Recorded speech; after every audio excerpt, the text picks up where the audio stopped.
My journey at the Garden Guru's Australian Horticultural Trials Week has seen us discover some amazing growers, breeders and plants, but these may well be surpassed this week.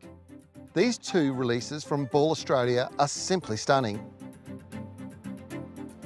I introduced viewers to this company last series. They are a fourth generation family company. They've been run for over 100 years.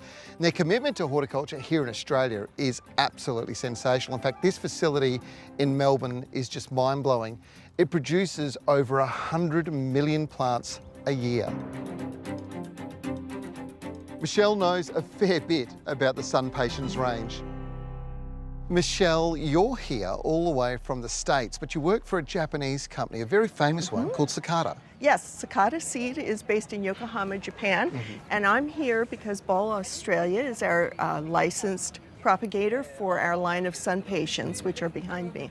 When we think about impatiens, they were something you would only grow in a shady spot. Right. Because they couldn't handle full sun. Right. But through superior breeding processes, that's all changed. Yes, that's right. And our breeder from Japan actually found the original Sunpatiens growing on a mountainside in Indonesia. Wow. And got permission to bring the plant back to Japan for breeding purposes.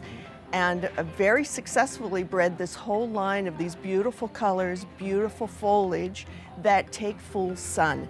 One of the key breeding characteristics that they're always looking for is expanding the color range, but also expanding the flower size. And when you look at the Sunpatiens, those flowers are amazing compared to the original Sunpatiens that you and I may have planted back in the old days in the shade.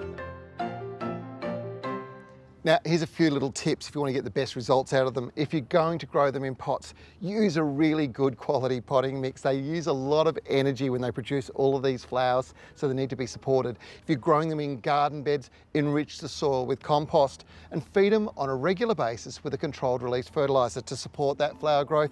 That's it. That's all you have to do. Oh, one little tip, when you water them deeply. That's all you've got to do.